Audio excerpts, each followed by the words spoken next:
Alrighty.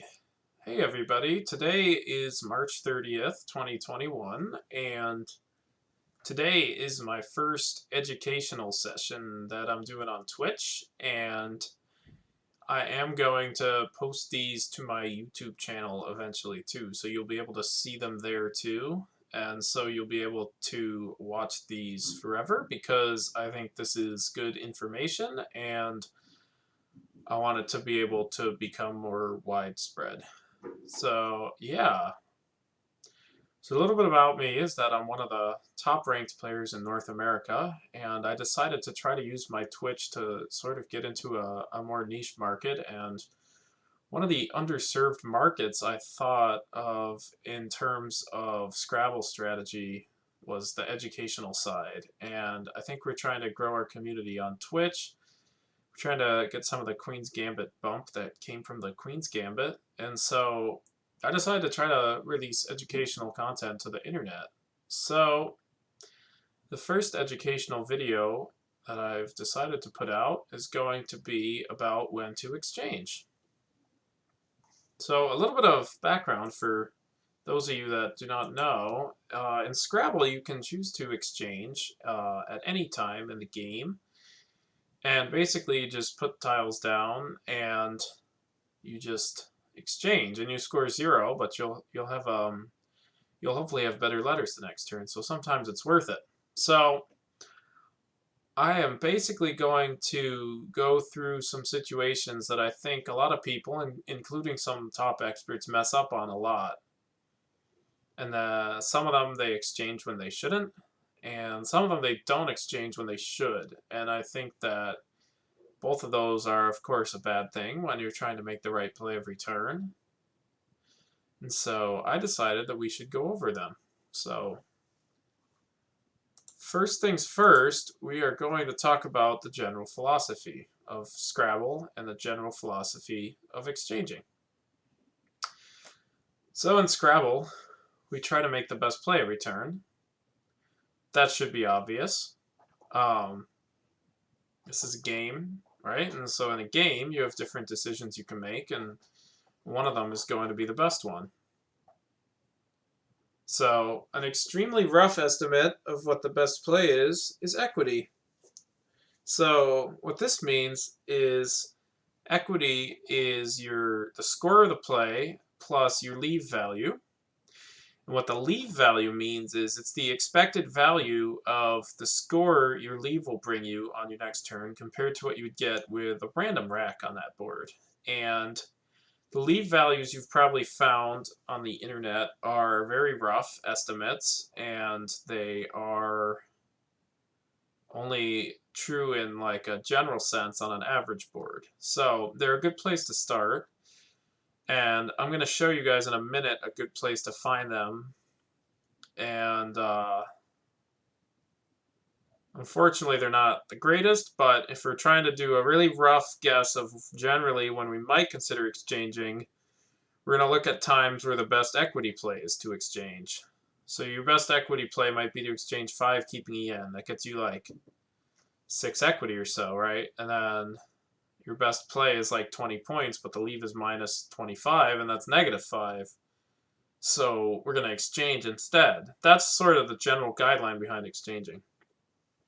So a good place to start considering leave values is on cross tables. You just go to the cross tables homepage, and then you go to the Learn tab, and then you click Leave Evaluator, and it gets you to here. Then we'll set the dictionary to CSW, and we can look up all kinds of leaves. So the example I gave, which is EN, which I said was about 6, is actually 3.3. So I guess I overestimated it a bit. And so what this means is that if you're keeping EN on your rack, you're going to score 3.3 points more on average with the racks you draw rather than if you just had 7 random tiles on your next turn. And so what this means is that if you were going to play like a 20-point play keeping EN or a 23-point play where we were guaranteed to have a random rack on the next turn, we would do we would do the 20-point play keeping EN because we'd be, on average, we would be scoring 0.3 more points due to the fact that EN has a leave value of 3.3.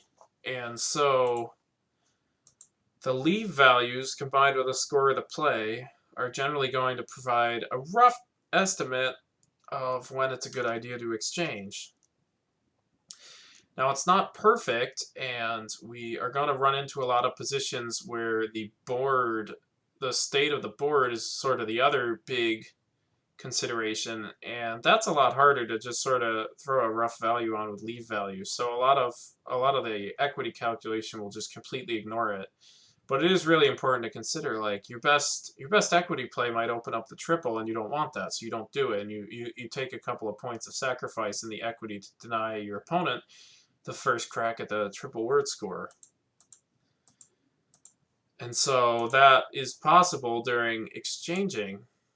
So if exchanging is the best equity play, but we want to block something, right? So the first one is the board dynamics. So that's the big thing that can sort of change if we want to make the equity play or not. So equity does not consider board dynamics. I'm sure it'd be possible to do, but if you open up Quackle, your equity calculator, except on the opening play where it does weird things, it will not consider the board dynamics. So you're going to have to do that yourself.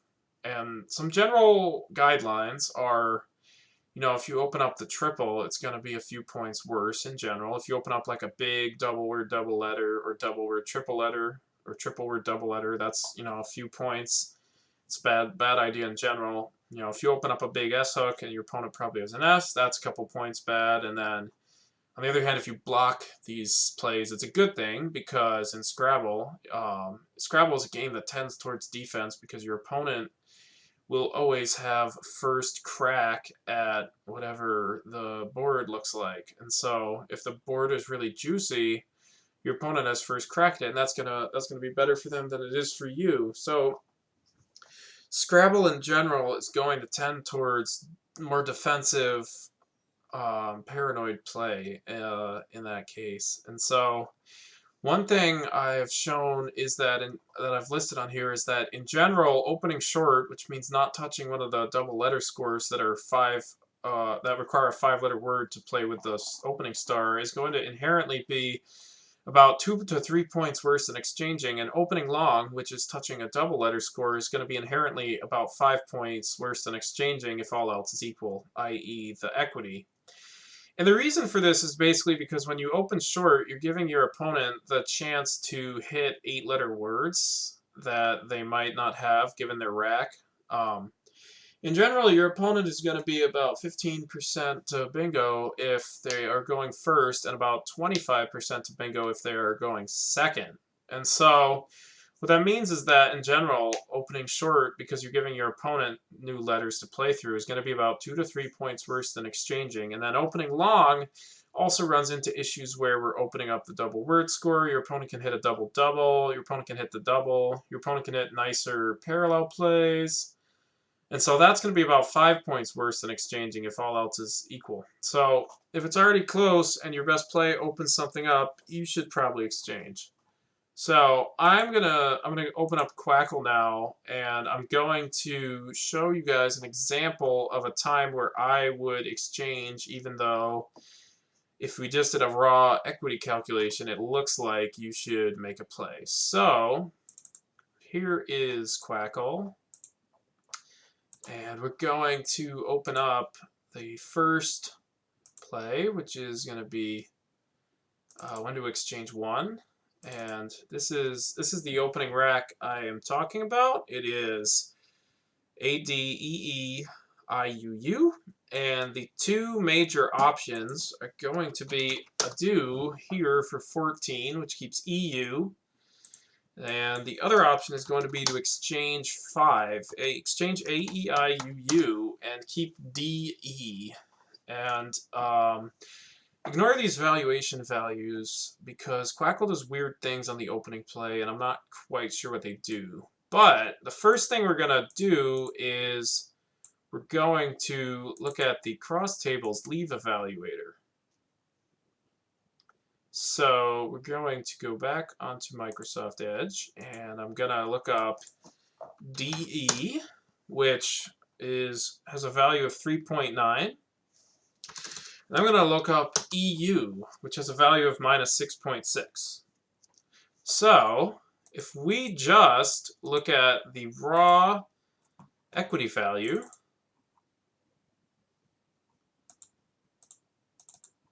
of the two plays, it's going to suggest that we play a do, because a do scores 14, the leave is worth minus 6.6. So the overall value of the play, according to equity, is going to be 7.4.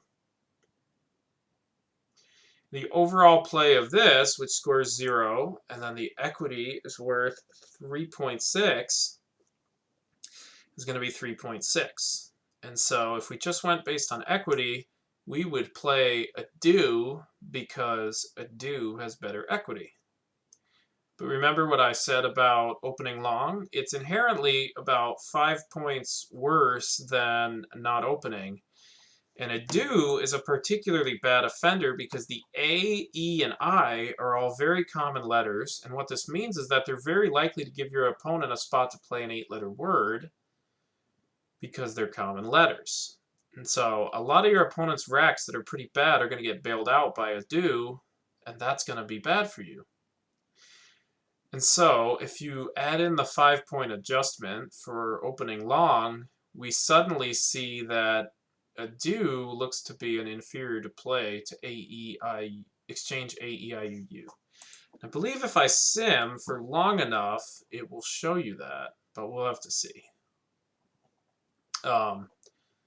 I don't necessarily trust Quackle's sim values in this case because I think that they're assuming naive play based on your opponent, and your opponent will probably play somewhat more defensively after an exchange than Quackle thinks they will. So I do believe that exchange AEIUU is going to be a hair better than a do based on the basic adjustment that I said to make for equity when we're talking about opening long versus exchanging.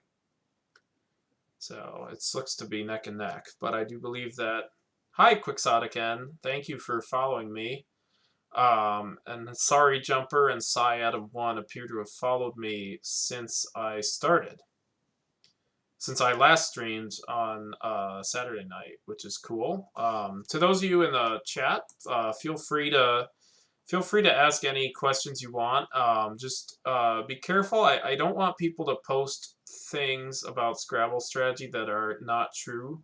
So if you're not sure, just please phrase it as a question, because this is a learning experience, and if we see like false things being phrased as a fact. Oh wow, I'm gonna move myself over here. I just realized. So yeah, this is our opening rack, which is ADEEIUU, and we are considering exchanging AEIUU, and we are considering playing a do. For those of you that are just joined me, and basically what I said is that a do is a better equity play in terms of just points and leave, but opening long on average is going to be about 5 points worse than exchanging, all else equal, because of how many opportunities to play 8-letter words, to hit the triple with a bingo, to hit a double-double with a bingo, or a non-bingo. And so when we account for that, we notice that exchange AEIUU ends up being just a hair better than a do. So this is a position where I think a lot of, even some top players wouldn't exchange, but I think that exchanging is a tiny bit better. And this situation is pretty common. You're going to end up with a lot of racks that look like this, where you can make a marginal play on your opening rack, keeping 2 vowels and scoring about 12 to 14, or you can exchange. And I think that almost always exchanging is going to end up being just a tiny bit better. So this is a good position for that. Let's see if there's anything in the chat. Hi, Quixotic N. Only just found out you ran the series. Yeah, me too. This is my first educational session. And I am going to put these on YouTube. So that's good. I'm still figuring out. I will link to my account at some point. Are you like a chess player, or are you like a Scrabble hobbyist that's trying to get into us? There's a lot of us twitching right now. We're getting some people coming from chess. Thank you so much for watching. Feel free to ask any questions on things you're unsure of in the chat. You play 15. Oh, okay. If you don't mind, what's your name? Yeah, no. Please ask questions. I just don't want people to post like confident statements that are not true. I am absolutely okay with questions. I just don't want, because this is Twitch and people are gonna watch the highlight reel, and they're gonna they're gonna maybe take comments as fact. So I'd rather it just be posted as a question, and then I can discuss it in my chat. So please ask questions if you can. Hi, thank you, Rod. You're in the target audience. I honestly believe that even people that are like 2,000 rated can learn like a tiny bit. And yeah, you're welcome. I think this is something we're missing from the Twitch world right now. I think we're just missing it. And so I wanted to do it myself to try to bring some, and I think I'm decent enough at explaining things. So let's see. Got a PM. Okay. I didn't know who you were, but thank you, Quixotic, again, for telling me who you are. So the next one is going to be I'll go back to Microsoft Edge, and we're gonna look at the next. That's the wrong one. Oh no, it's the right one. Okay, so the next one is called equity denial. So true, yeah. So equity denial, it's a concept you hear a lot in poker, but it also applies to Scrabble. So sometimes there's a very lucrative spot on the board. It's gonna be like a triple. It's usually gonna be a triple, because that's when it's a big deal. So it's gonna be like a triple word score that you make by making a parallel play. And we can't do that much with that spot because we have 7 vowels or something, and that kind of sucks. On the other hand, our opponent's range, since it's random racks, a lot of the time they're gonna be able to hit that spot really hard. And so what we're gonna do is we're gonna sacrifice equity, because the best equity play is often gonna be to exchange. And so we're gonna make a sacrifice of the number of points we're expected to score over the long run, because that's what equity is. It's like how many points are we expected to score in the long run, right? With the play we make and our rack in the long run. We're gonna use that to deny our opponent the opportunity to use that spot, and because that's gonna severely kneecap them in exchange for a slight sacrifice by us. So the best equity plays in exchange, we're gonna not exchange if the value is big enough.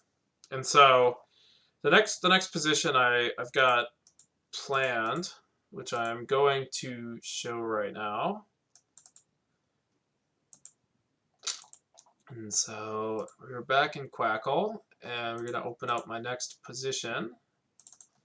And so here we have just bingoed, and our opponent has played this word co-op. And if you notice, this is a very lucrative spot on the triple with the K. They could play something like Juke or Jake or Fake or something like that. Fake is 45. Juke is like 69. Even something like Mike is going to be a lot better than your opponent can do anywhere else on the board. And then parallel plays, like let's say they play AME, that's going to be 40 points. And then AWE is 44. And that's a lot of points. And that's probably going to be like 20 more points than your opponent is going to score doing something else. And they're probably going to play there like 75% of the time. So if 75% of the time your opponent's going to get 20 more points than they were going to get somewhere else, it's worth it to sacrifice 15 points of equity to block that spot. So now you take a look at our rack, and we have E-E-I-I-I-O-U. So that's 7 vowels, and that's really ugly. And if we generate choices, even though we can score 26 points here, it's saying that it is 3.4 points of equity better to exchange. And so we could also do Uoi, but that has its own problems. It's not as good equity, and it doesn't do anything about the K, and it leaves 3 vowels. And so the next turn, we're likely to be behind about 30 or so after our opponent hits that K, and we're starting with 3 vowels. That's not very good.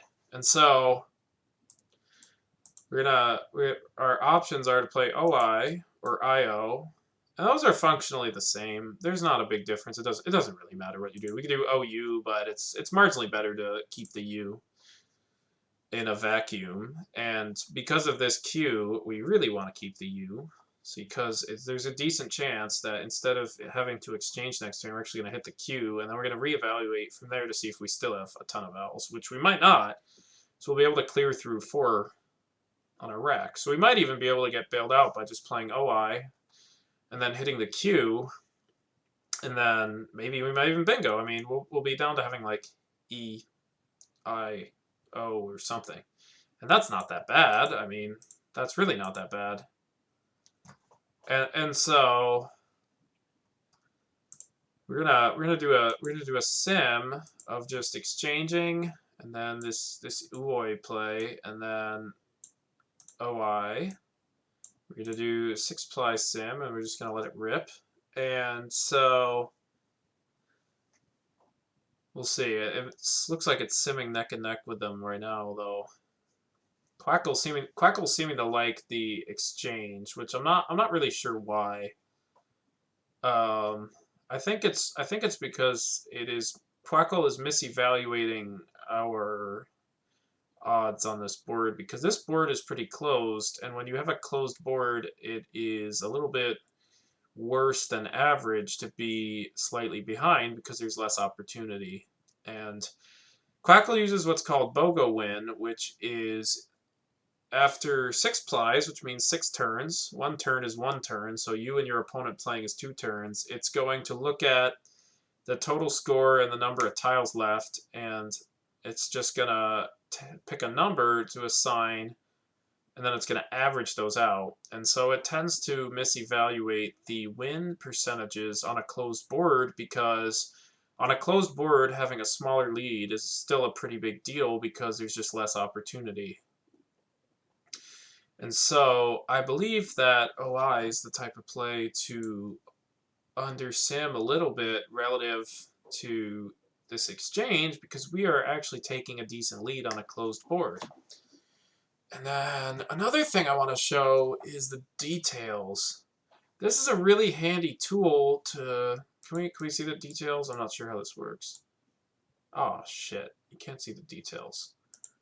Let's see if I can figure it out. Oh, that's annoying. It's only showing the window. I guess the details are another window. Anyways, I can see the details, and the details are showing me that our opponent's next turn after OI is going to be on average 7 points less than the exchange. So I guess I slightly overestimated when I said 15, because they are going to bingo a decent amount of time, and they were going to bingo either way. And so it's still 7 points. So that's already 7 points when we only made a 3-point equity sacrifice to do this. So that's a big deal. And another thing to note is that we have this Q right here. That's a good thing, right? Because we're keeping U, I, E. Like, those are crappy tiles, but they're really good with the Q there. So, I mean, it's really not the worst thing in the world to sit on those letters as a leave on this board, especially. The other weakness in exchanging is that marginally the points that our opponent is going to score when they're up by 5 are going to make a bigger deal to the win percentage than if they were up 100, because it's just less likely for each individual point to count when you're up 100. Whereas when you're up 5, every point counts. And so when we make the scoring play relative to our opponent, we are scoring points that are a really big deal. And if we make the exchanging play, we are not scoring points when scoring points would be a really big deal. And so for all of those reasons, that's why OI is simming at least neck and neck with this exchange, even though it's approximately a 3.5 point equity sacrifice. And this situation is gonna come up a lot. There are gonna be situations where you have a rack like this, and instead of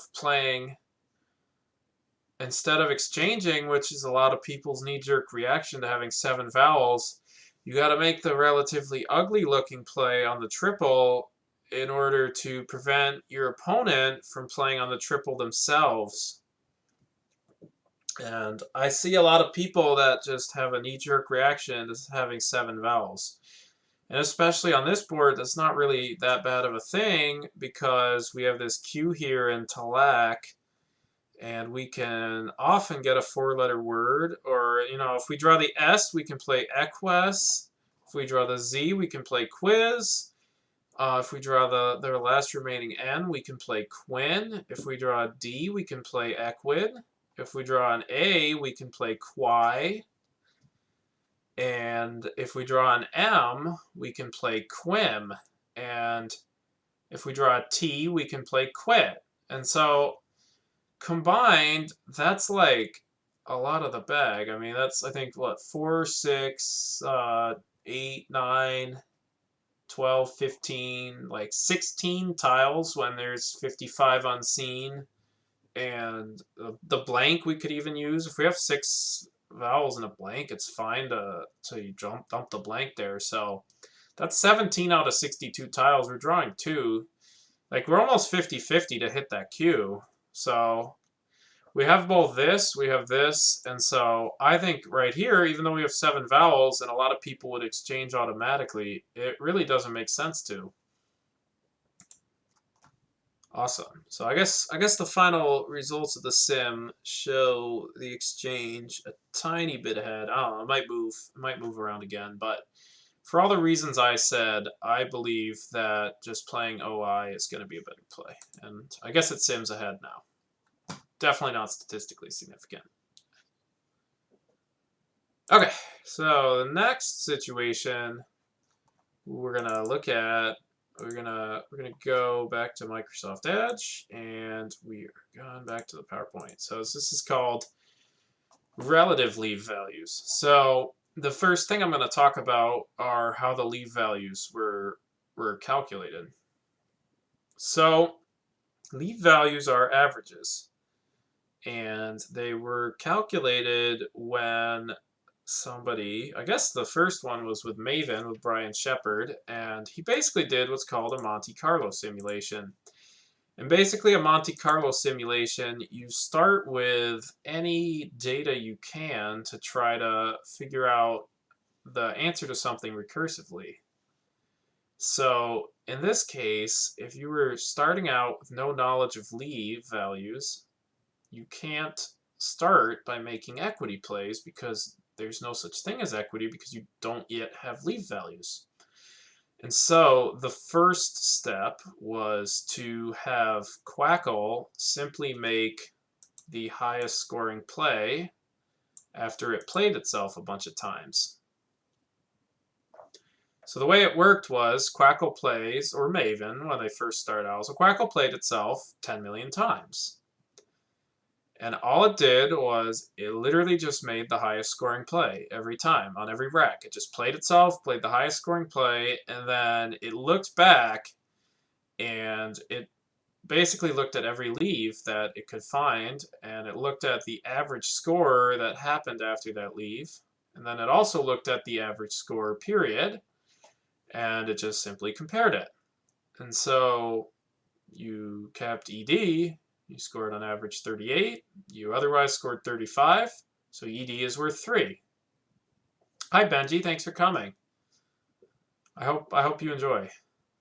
And then after they got basic leave values, these leave values were not very good because they were based on the assumption that you would make the highest scoring play every time.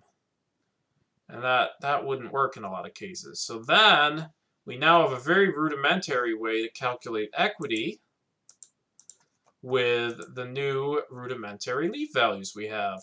And so then Quackle played itself 10 million more times with the new rudimentary leave values it had. And the net effect of this was it got slightly better at calculating the actual leave values, because then it looked back after the 10 million games, and it looked again at every situation where it kept a certain leave, and it checked the average score, and then it checked the average score of keeping a random rack. And then we got slightly better leave values, because if you make the equity play every time, you will be a better player than if you make the highest scoring play every time, because equity is going to be a slightly better measure than just the score of the play. And then we did that process a couple more times to get them to be slightly more and more accurate. Now, until we solve Scrabble, which will never happen because Scrabble is unbelievably complicated. Any incomplete information game is unbelievably complicated because you have to think about your opponent's entire possible range.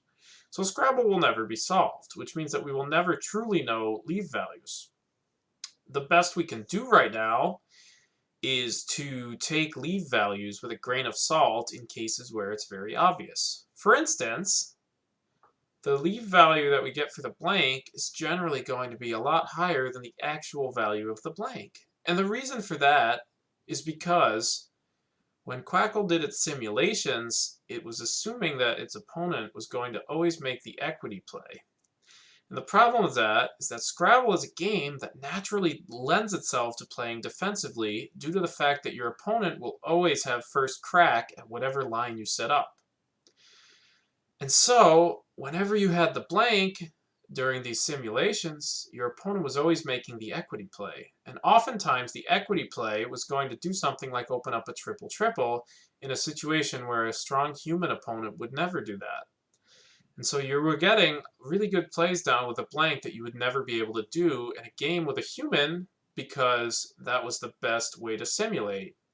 And so the net effect of this is we get a couple of situations where the blank ends up overrated, and then something like the net effect of that will be that other tiles will gain a little bit of value relative to the blank.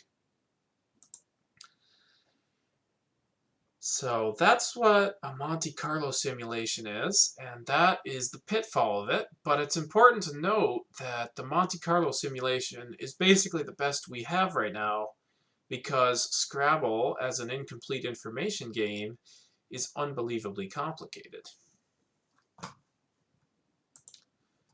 So, relative leave values part 2. So what a relative leave value is it's when the value of your leave changes based on the conditions in the game. So I'm going to go over 2 examples where the relative leave values change the decision of whether or not you should exchange. And one of them we're going to exchange when I think a lot of people wouldn't. And one of them we're going to not exchange when I think a lot of people would. And so the first one is that if there are not a lot of values left, the relative value of keeping even 5 vowels, that's a typo, 5 vowels, or 6 even, or 7 even, but we're never going to keep 7 because we're not going to pass, is going to be a lot higher, because not only are you guaranteed to draw consonants, but your opponent can't use the vowels. But they can if you exchange, but they can't if you don't exchange. So if you don't exchange, your opponent's going to be stuck with a lot of consonants for the rest of the game, and that's a big deal.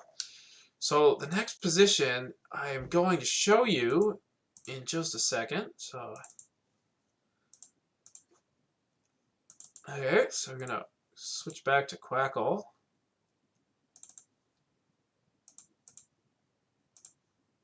Alright, so here we go. So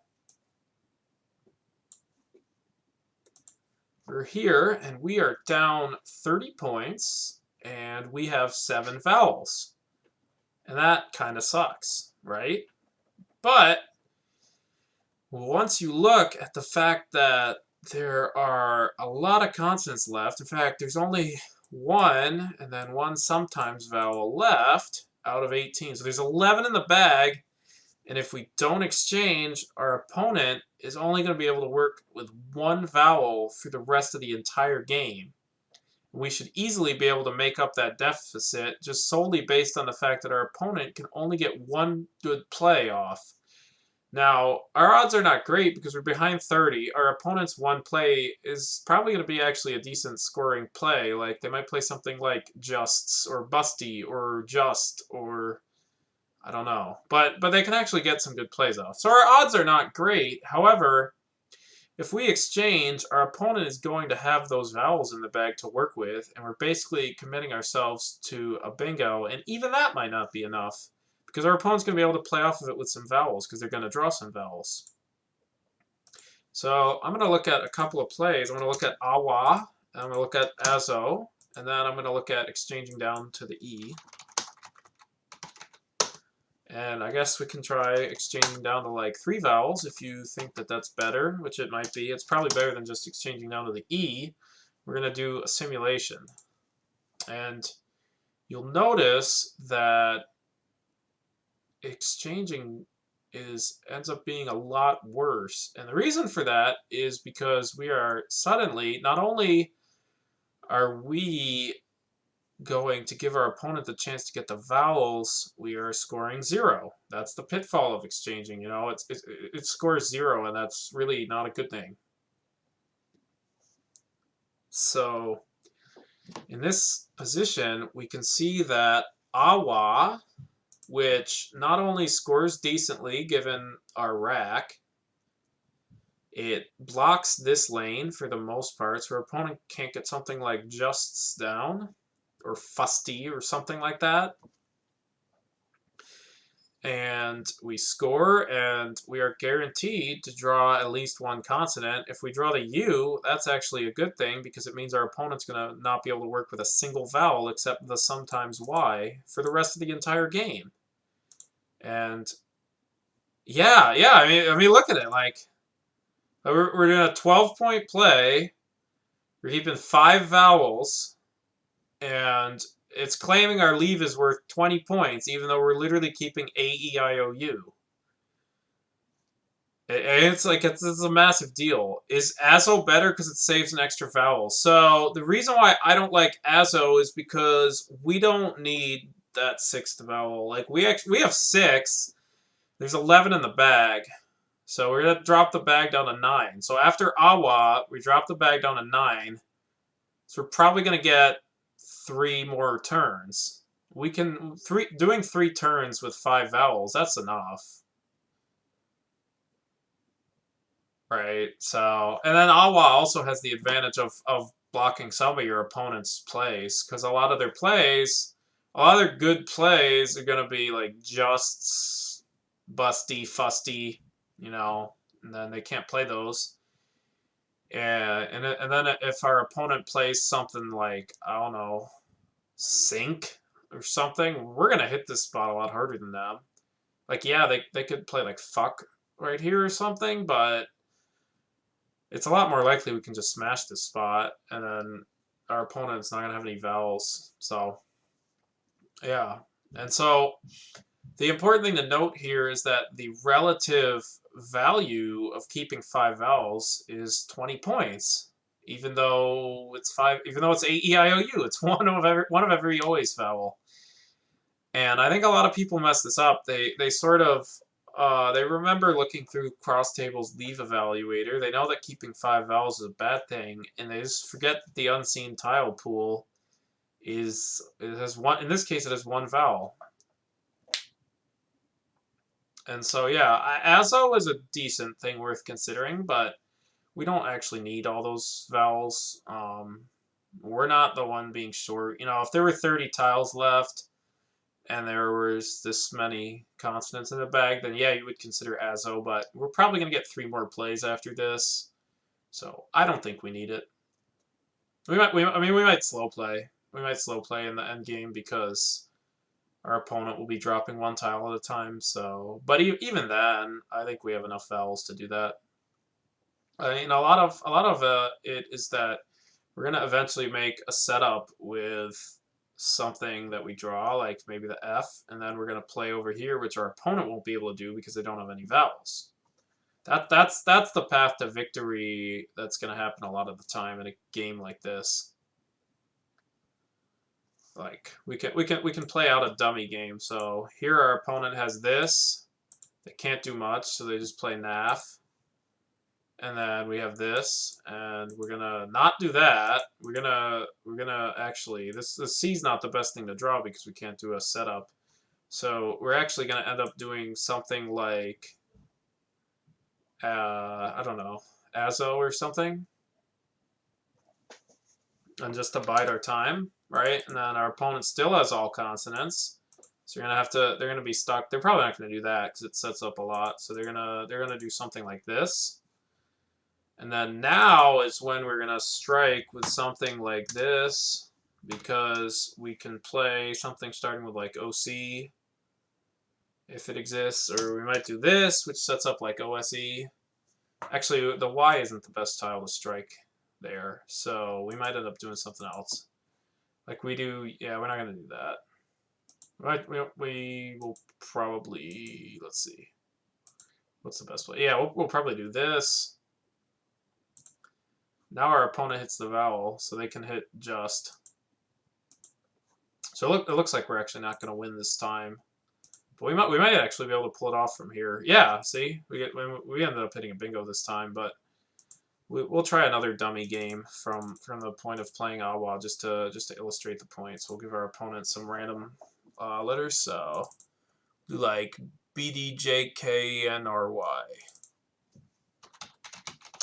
And so here, our opponent's going to play something like kind, and then we end up hitting Fido. Notice that we actually drew the U this time, and so that's going to happen a lot. And then now our opponent literally can't work with a single vowel for the rest of the game. They're stuck doing that, and then we have what's actually a pretty good rack for this position. And what we're going to end up doing is just to score as best as we can, and our opponent's not going to be able to do much. So I actually think something like this is going to be a great play. Actually this, right? It scores 22 at a time where our opponent's going to play really slowly. And so we're going to do something like this. I don't know. This might not be very accurate. Oh yeah, we can also fish. We can also fish, and our opponent can't do that much to block it.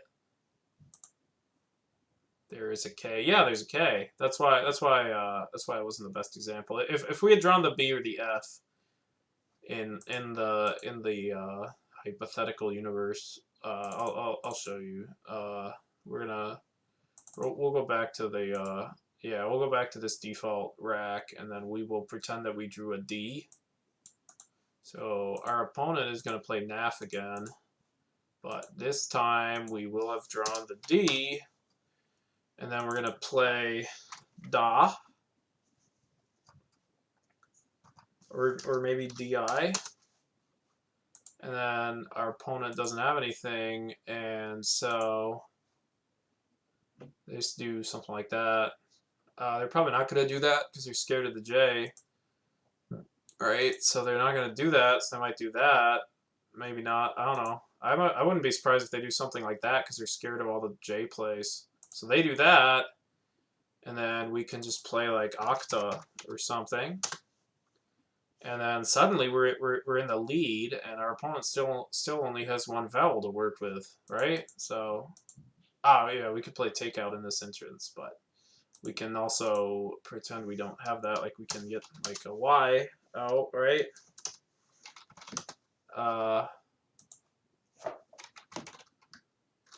We can just do a Y, and then now OK is 61.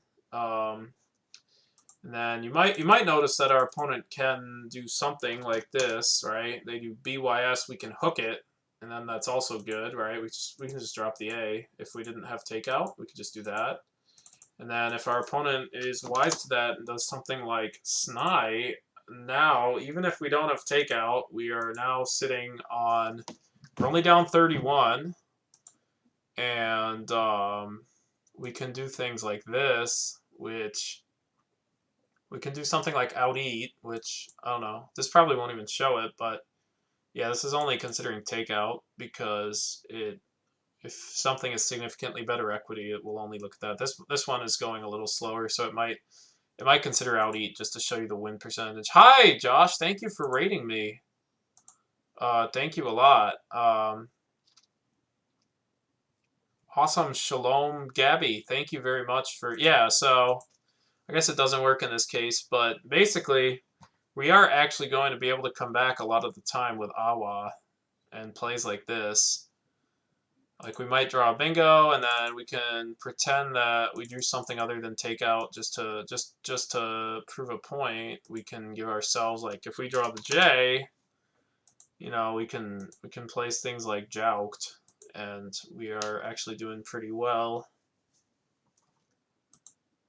Hi, Foundering, thank you. You literally just played outtake. Yeah, this time takeout plays right here.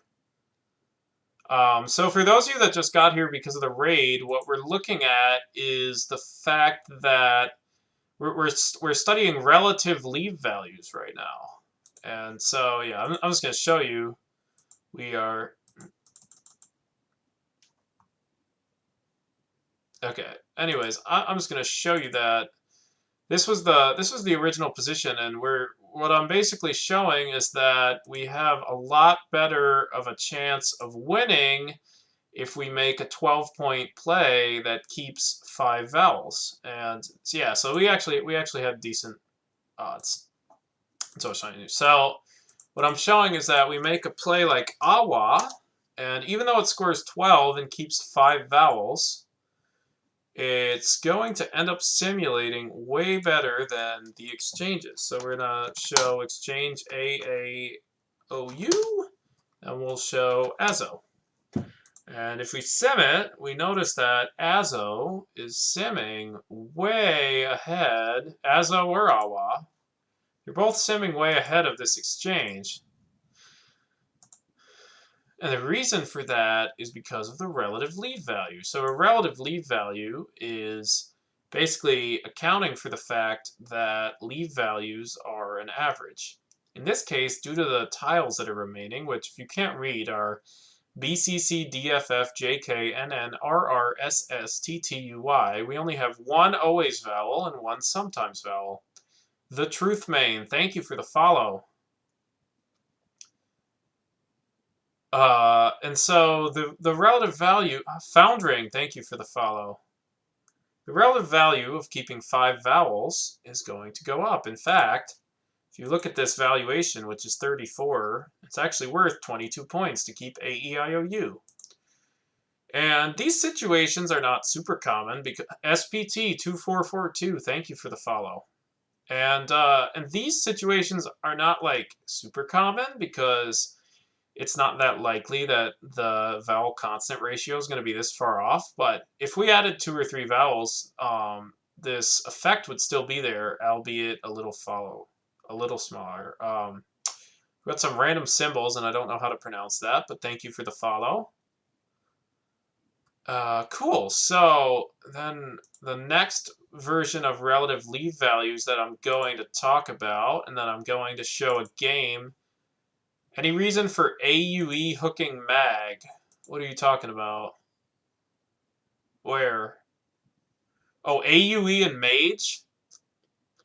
Well, that sort of runs into an issue where, first of all, playing off extra tiles is going to make the game last a little longer. That probably has a pretty small effect here, but that's an issue. You know, it gets rid of the E, which is probably the best vowel to have. Although the A is comparable in short words, which we're going to do a lot of. But we do win by drawing a bingo sometimes after Awa. So we're going to be significantly less likely to do that if we play Awe and Mage. And then we're also not blocking. Our opponent has a lot of good plays right here, hooking Ru and Awa. Well, not Awa, hooking Ru. Like they can play Justs, They could play busty. They could play like fusty, and they can't do that if we play awa. And so, for those reasons, I think awa is the best play. And for the viewers in the chat, the big point that we're making is that you should not just autopilot and exchange because you have 7 vowels. That's the big thing that I want to get off to the chat. You know, there's some newer players, they might just always exchange when they have 7 vowels. But don't do that. You should look for opportunities to do better than that. So the next situation that I'm going to talk about, we'll switch back to my PowerPoint. We'll go back to Microsoft Edge, is here. So if there's a big hook on the board, the relative value of the blank and the hook letter go up because the game often will turn into a race to that letter. And so big hooks show up. The biggest time is going to be when someone plays something 1 from the triple, because in that situation, it's suddenly, if you get that letter, you're going to get like 30 points more than average, or 40 or 50 even, because you're just going to hit like 100 points if you have that letter and like 30 if you don't, on average. And that's a big deal. So I'm going to show you a position where, even though exchanging is a pretty big equity sacrifice, I think you should do it because of the situation. So go back to Quackle, and we will look at this situation. So here we've got the word freezer on the board, and then we have this on our rack. And I have QI put in, but I don't think that's correct. So the big thing to notice here is that we can't really do much if we don't have an S, especially with this rack. Like, all we got is Q, which is really ugly, and then we got some close to bingo racks, but we're not actually that likely to bingo given the board.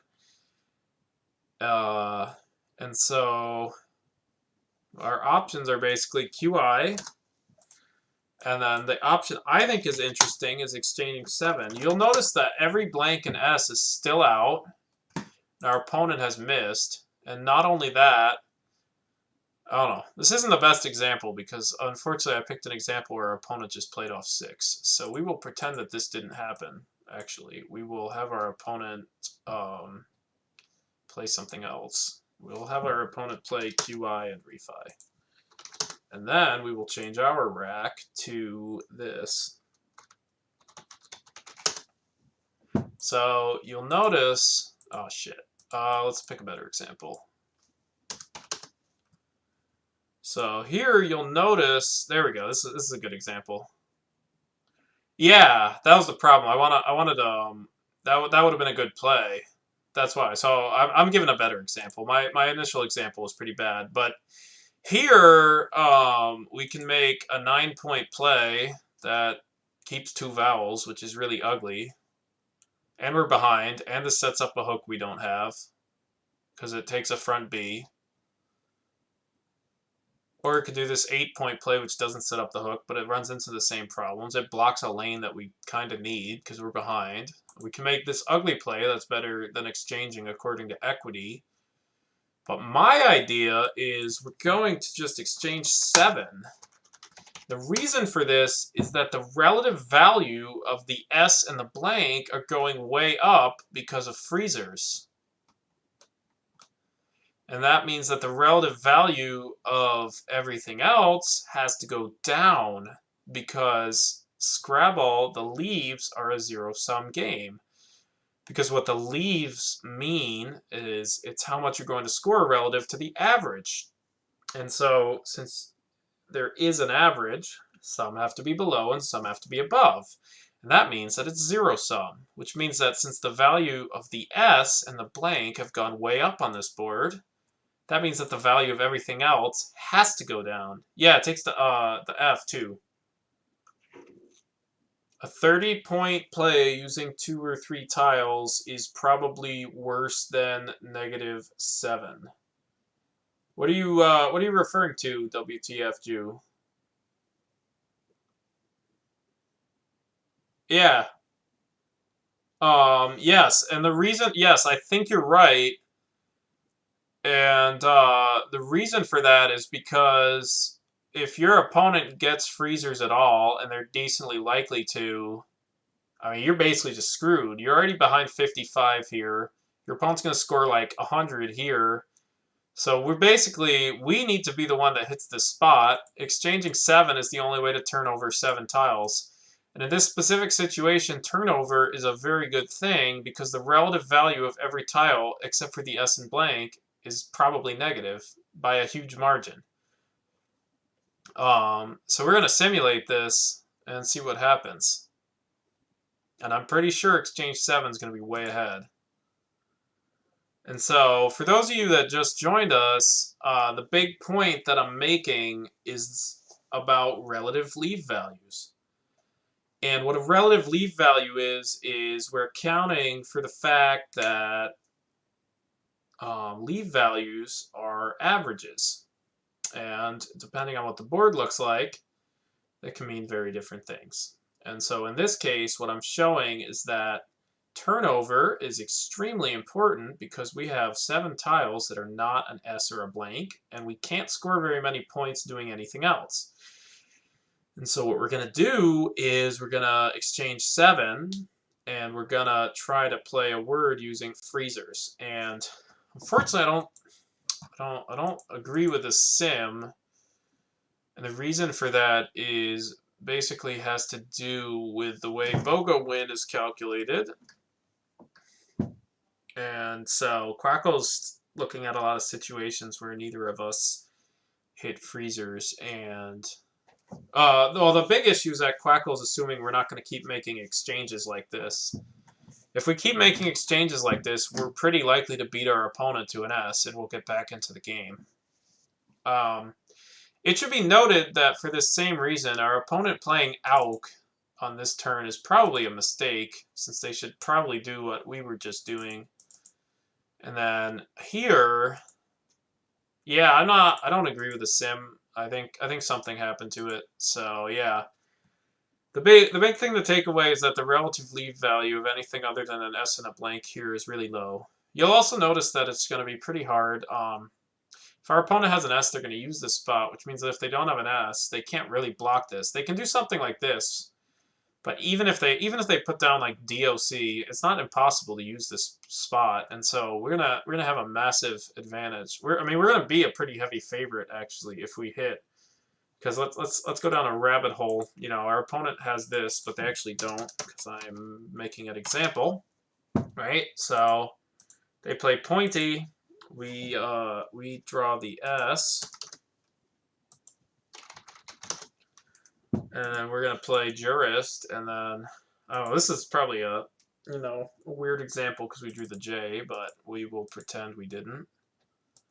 So we would have been actually quite a bit ahead there, right? So can give ourselves this as a rack instead, and then we hit virus, and it's still 96, and we are still in the lead, even though our opponent got a 42-point playdown. Should have been exchanging since turn 1. So that is a good idea in general, but I don't think it's necessarily true on every single rack. And the reason for that is because starting with turn 1, you are not as likely to hit an S or a blank if you exchange. At this point, when we exchange 7, we got 59 unseen tiles, which means that the odds of drawing a blank are going to be 659, roughly, so it's like 53 59ths to the power of 7, and then 1 minus that. So if we do the math, I'll do the math real quick. So let's see what we got. Let me just look real quick. Sorry. Yeah, so we're over 50-50. We're over 50-50 to draw a blank or an S. Well, there's not really a turning point per se. I mean, it just depends on the rack. If you have 7 ugly tiles and you can't do much, then you should just exchange. If you can get like a 30-point playdown, it's probably better, unless we get like 2 or 3 more turns in and there's still not an S or a blank on the board. It should also be noted that your opponent's probably going to try to make a blocking play, and they probably should in a lot of cases because they're the one that's ahead, so they do want to inhibit the big lane.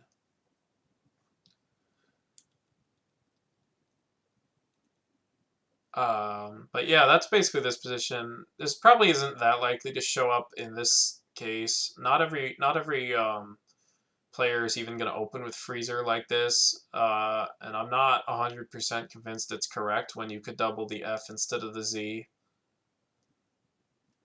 But things like this happen sometimes. Sometimes you're just behind and you have to draw the S to get a bingo, so you might as well just keep exchanging until you get it. It's the most surefire way to try to hit the S. Like if there's an unblockable lane on the board and it's a closed board and your opponent can't score very much by doing anything, you might as well just keep exchanging 7 to try to get the S because it's your only way to victory. We're going to assume you're down like 30 points and you can't win on a closed board by just dinking.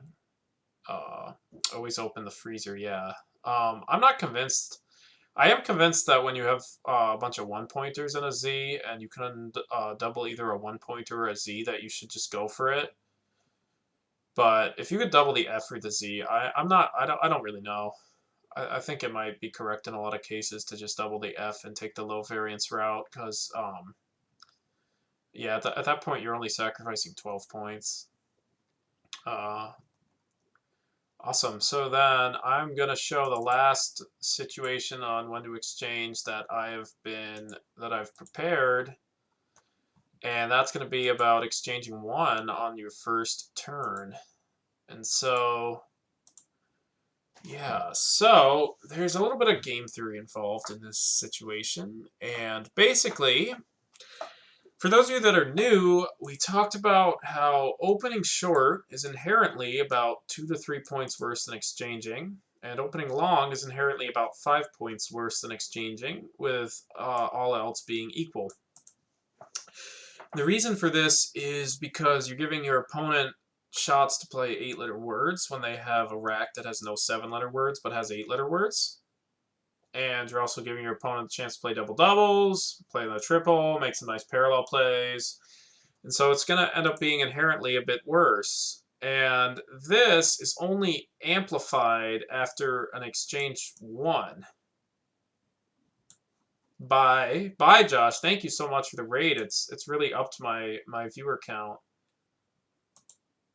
Keep up the yes, absolutely. Education sessions every Tuesday, I think.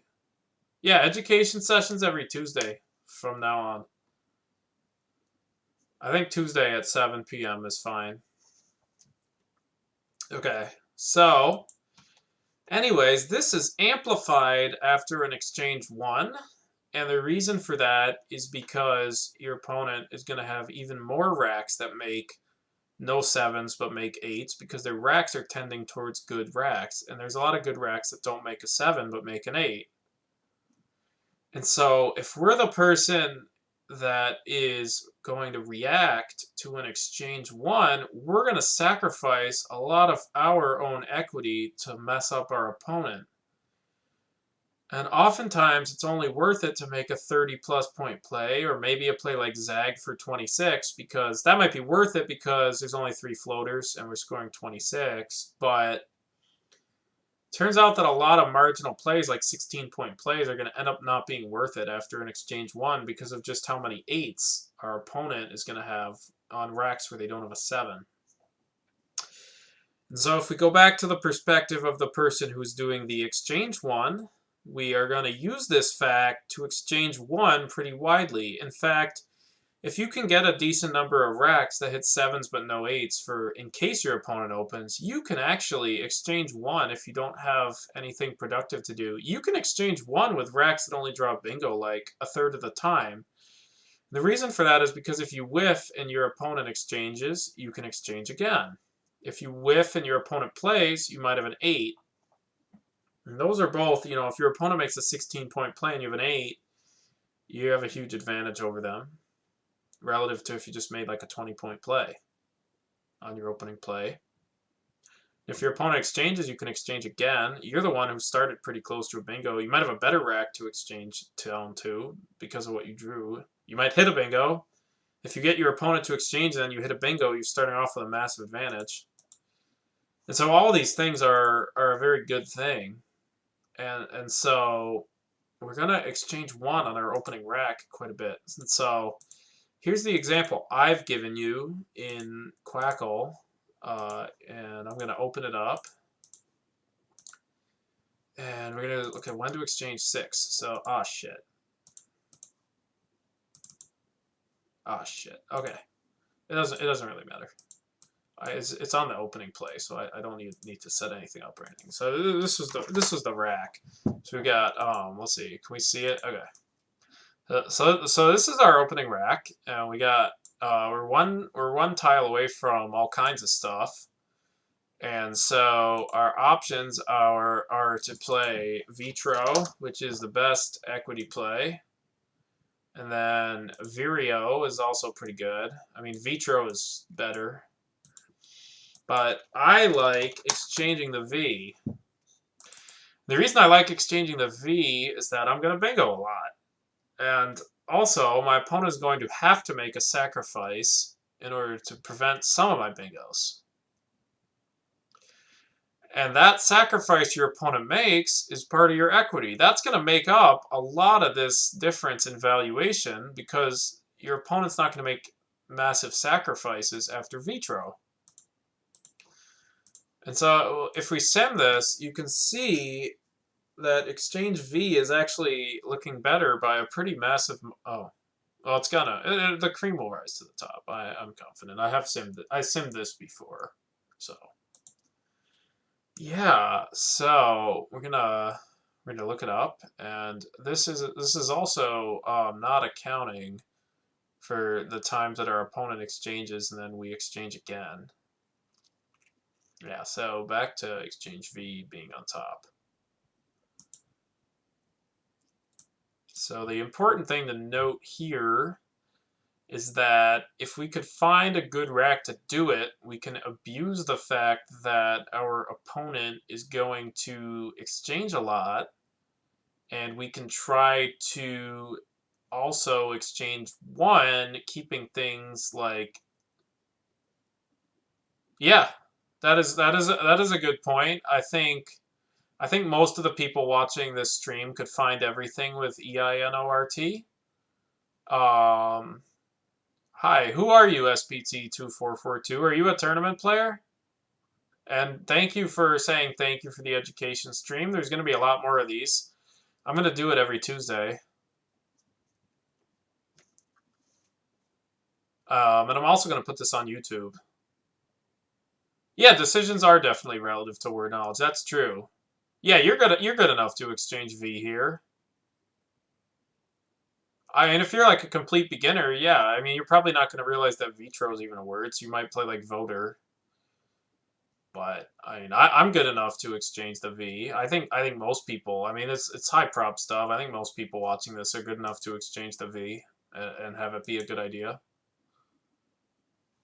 I guess this time Vitro's simming a hair ahead, but it's not accounting for a lot of good situations like you exchange the V and then your opponent exchanges and you whiff and exchange again, or you whiff and bingo.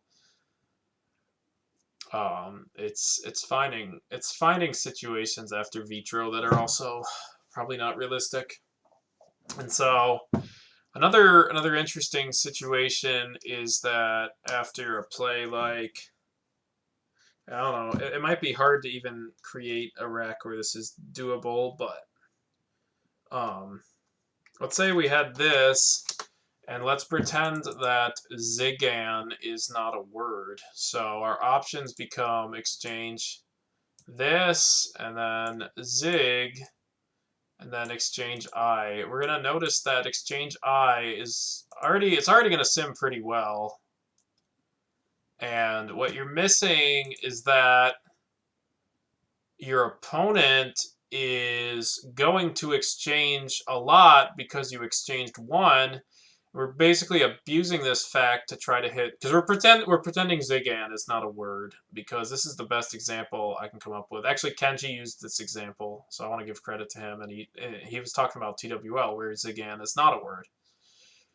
And so the idea here is that our opponent's going to exchange a lot because they think we're going to bingo, but then we're going to hit them with some sort of Z play, and in this case, it could be like Zingery. It could just be like hazing or something, depending on what we draw. And so I guess exchanging 2 might be better. Exchanging 2 is also going to lead to a lot of sacrifices that your opponent's going to make because they are going to think you're about to bingo. And so you get, here's another good rack. I think it's a good, this is a rack that I drew in a tournament. Yeah. I mean, we had to pretend in reality that Zigan is not a word for that example. It's not a great example, honestly, because Zigan is a word. And exchanging 2 is probably a hair better. But yeah, so this is actually a rack that I actually drew in a tournament against Jason Keller, and I didn't see anything good to do, and I sort of just thought for a minute, and I played SUQ. And it's not a terrible play. I mean, it scores 24 when I'm otherwise scoring 0. So I mean, I do think it's a pretty fine play. Yeah. Souk sucks. Oh, you're saying Souk sucks? Yeah. So, I mean, it does score 24. And that's, compared to 0 is really good. Right? But so Quackle's recommending this, but I'm gonna come up with an alternate opinion, and I'm actually going to recommend exchange NV, and this isn't going to sim well, but I do believe it's the best play. And the reason for that is because of the fact that after an exchange 2, your opponent is going to exchange a lot. They're going to exchange a lot because they think that you're going to have a lot of racks that form 7s, that form 8s, but not 7s. And we're going to abuse this fact, and we're going to instead try to hit plays like, in this case with our leave is going to be QUPSY.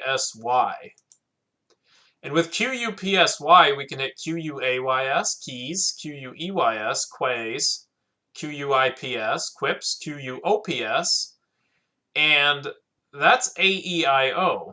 So there's 38 of those, and there's only 100 tiles. So we're a favorite to hit. We can even play it with the blank, so we can get that too. There's 40 tiles, and so we're a heavy favorite to draw something where we can make a good play with. And our opponent is going to think that we have bingo tiles, because most of the time we do. And so we're going to be able to bail out a bad rack like this, where we're otherwise scoring 24, keeping PNVY, and we're going to be able to turn it into a rack where we can get 50.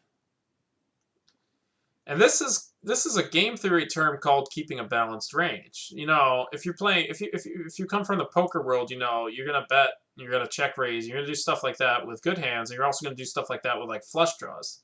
The reason for that is because you don't want your opponent to know what you have. So in this case, Souk is simming best, and I don't think it's a terrible play, but I do think that exchanging down to NV is going to be a better play that does better in the long run. And the reason for that is because if we keep racks like this infrequently, our opponent will never suspect it, and they'll have no reason to make a play just to deny us the use of the double letter score. On the other hand, if we always had a rack like this, our opponent would deny us the star, and they'd make a short play by just leaving like a 3-letter word. And since I said we always have this, that means that we're going to have to make a shitty play instead of like maybe hitting a 50-point play on the double. So does everyone get that? Please comment. I want to make sure that was clear. I think a lot of people don't understand balanced ranges in Scrabble, and I hope I explained it as best as I can. You get it, WTF Jew. Anyone else? You got it, SPT? You got it, Rod? This does come up a lot. And just like in poker, where you can balance your like top pair set, you know, hands with like draws. Yeah, I know. That's good. That's good. I mean, I play poker too. And so you get it. So in poker, you balance like a straight draw and a flush draw with like top pair and a set. And your opponent doesn't know what you have. They also don't know what they want to see on the turn or the river because all kinds of stuff will hit you. PK Drive. Thank you for the follow. And likewise in Scrabble, we're gonna balance our bingo leaves in our range with racks that keep like the Z and stuff. And the reason for that is because if we only keep bingo tiles, our opponent is going to be able to make like high variance plays, like to put like a vowel here. And if we only keep bingo leaves, we're not going to use that spot that often because we're not going to have anything good there.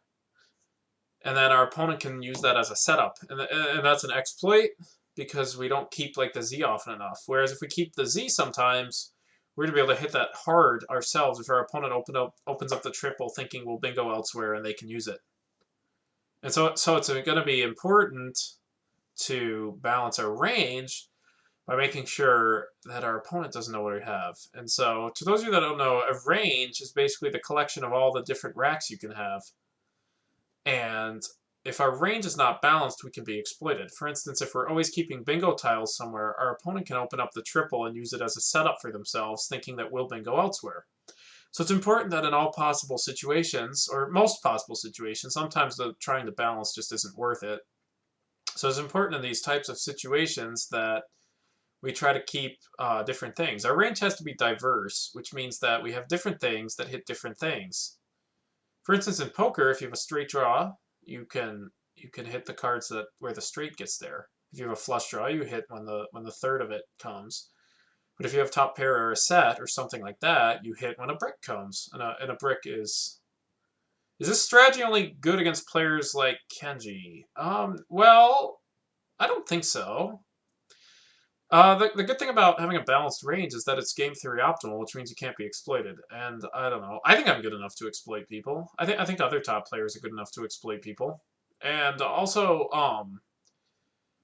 I think that you can exploit your opponent oftentimes by keeping the Z sometimes because they're never going to suspect it. They're never going to suspect that you would maybe burn an S and keep the Z.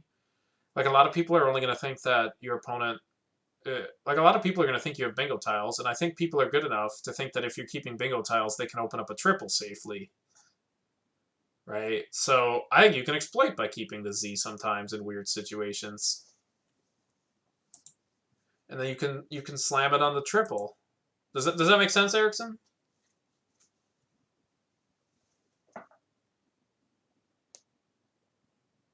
Yeah. I mean, yeah, I mean, if you're playing Kenji, it's going to be even more important to play a game theory optimal game.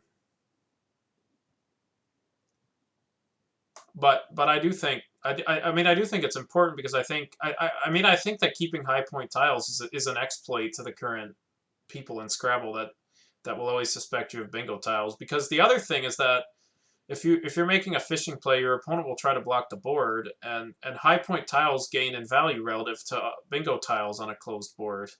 Yeah, I do too. The Z is the best way to balance your range because it hits on all kinds of closed boards, especially now that ZE is a word. That's even better.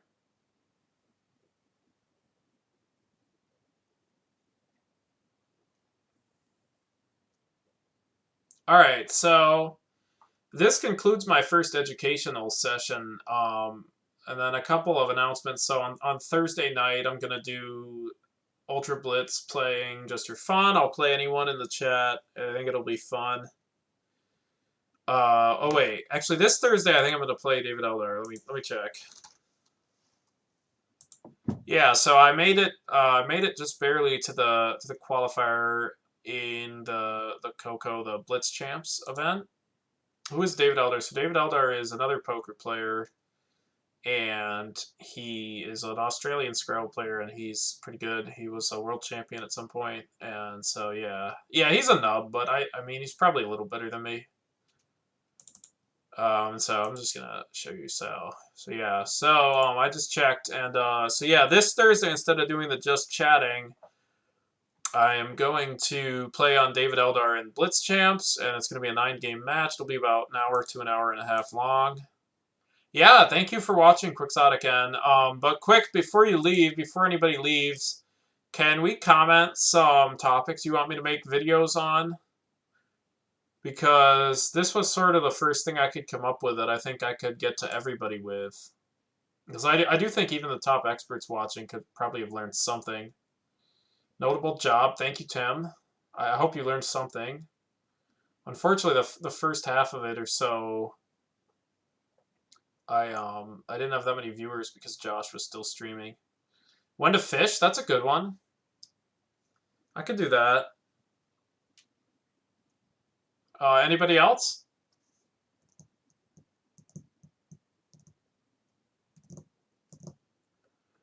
You will never learn anything, but others probably will. I don't think that's true. You don't have to come prepared. You can just think of something. Just think of something you struggle with. I mean, and at some point, these education sessions, I'm going to try to turn into like annotations of games because I might not be able to think of something to talk about. So if you want that, you can just send me the link to an annotated game on Cross Tables, and we can look at that. Yeah, I'm not gonna go there, Erickson. You struggle with feeling like learning. Yeah, I want to talk more about actual positions in game, at least for the time being. I think there's some stuff I want to talk about.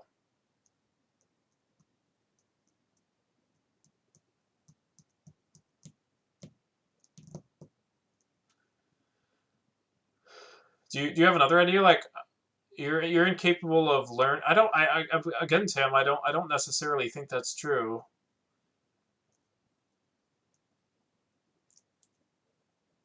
I mean, I think you're capable of learning. I think you're better than you were 5 years ago. SPT. Yeah, I'm not sure. If you're not comfortable telling me who you are, can you at least tell me? Are you a TWL or a Collins player? Blocking the board is harder in Collins, more two-letter words. That's true. So the general theme is going to be that in CSW, you are Scott on Google. Okay, I've seen you on Reddit too, so I do know who you are. Yeah, so the big thing is that in TWL, we're going to do more of blocking one single thread at a time, and in Collins, we're going to do more of what's called board exhaustion. And what board exhaustion is basically making the board look like, and so it's just you can't bingo at all. Ever. And whereas in TWL, since there's less immediate threats, we can often, more times, we'll get away with blocking the immediate threat. So Quixotic N says time management. Yeah, we can talk about that. I'm probably not the best at talking about that. Because I tend to play pretty quickly as an exploit. Because I think my opponents need the time more than me. But, and because I'm a really fast thinker, so I don't necessarily need it as much, but yeah. So Noah says when to burn the blank for 16 points. That's a good idea too. It's generally not correct for 16, but I think a lot of people are missing times when you can use it for like 30 to 40 points. So Erickson saying is a triple triple like getting quads or a full house. It's probably rarer than a full house. It's probably on the order of quads. Yeah. So Tim played Piroshki. Did Sal play that once? Did I not? I didn't know that. I was walking around Pike Place and I saw a sign at a Piroshki shop, but it was spelled differently. And Tim says, yes, when to pull an O'Connor. Yeah, I think I have some ideas. In fact, I pulled an O'Connor in each of my three last matches. Oh, I got you.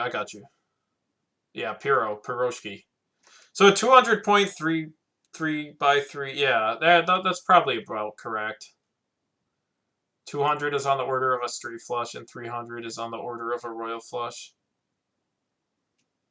Yeah, that's probably true. I've never had a straight flush, and I've probably played for about 200 hours live. Uh, yeah, I don't care necessarily. I mean, I made like $10,000 this month. I don't need straight flushes for that.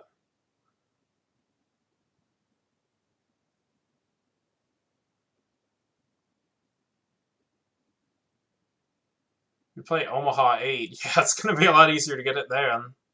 Jesus, you can't even play with. You have to play with five-handed in Omaha 8.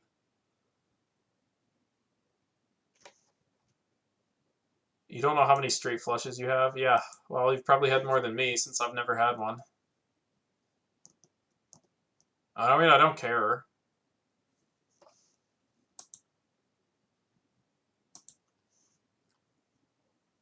What's a crazy pineapple? Is that a poker variant? Oh, is that the one where you give up a card after the flop or pre-flop or something? Yeah. Yeah, I mean, there's all kinds of stuff you could play. Isn't there like Canadian Stud where like four to a straight is considered better than a pair?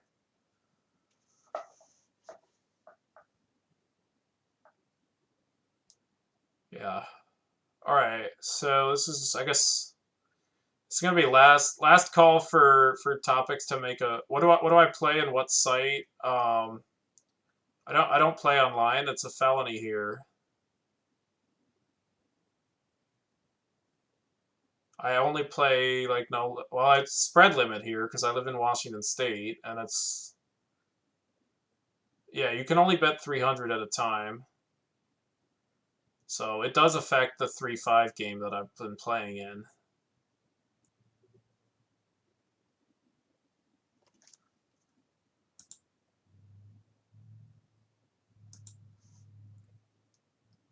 Yeah, you can only bet three. That's not that big of a deal, but like I bluff less. Like I'm not gonna three bet something like 7-8 suited pre-flop because I can't get a big bluff off with it.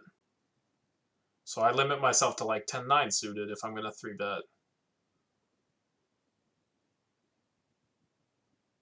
It's like little things like that pre-flop, and then like I make less big bluffs because I can't do like a similarly sized bet relative to the pot on the river if I'm gonna bet like 200 on the turn.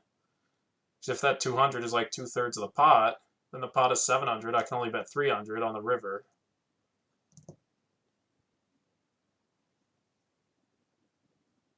But yeah, I made like $10,000 this month, but I don't think that's sustainable. I think I can probably get like $30 an hour, or maybe 40, out of the place I go to consistently. But I'm averaging like 85 right now, so I don't think that's sustainable though.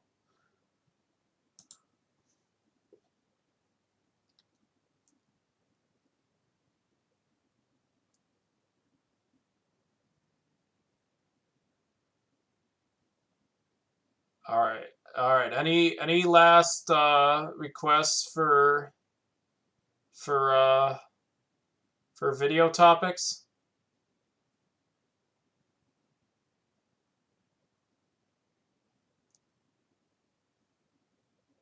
Don't have any ideas? Anybody else?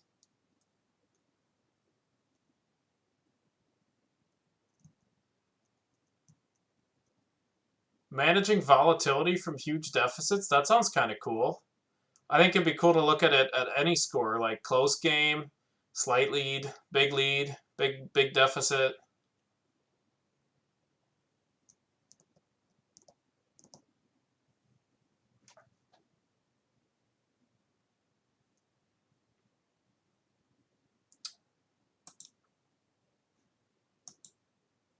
Yeah, that would be fun. I think it'd be really fun.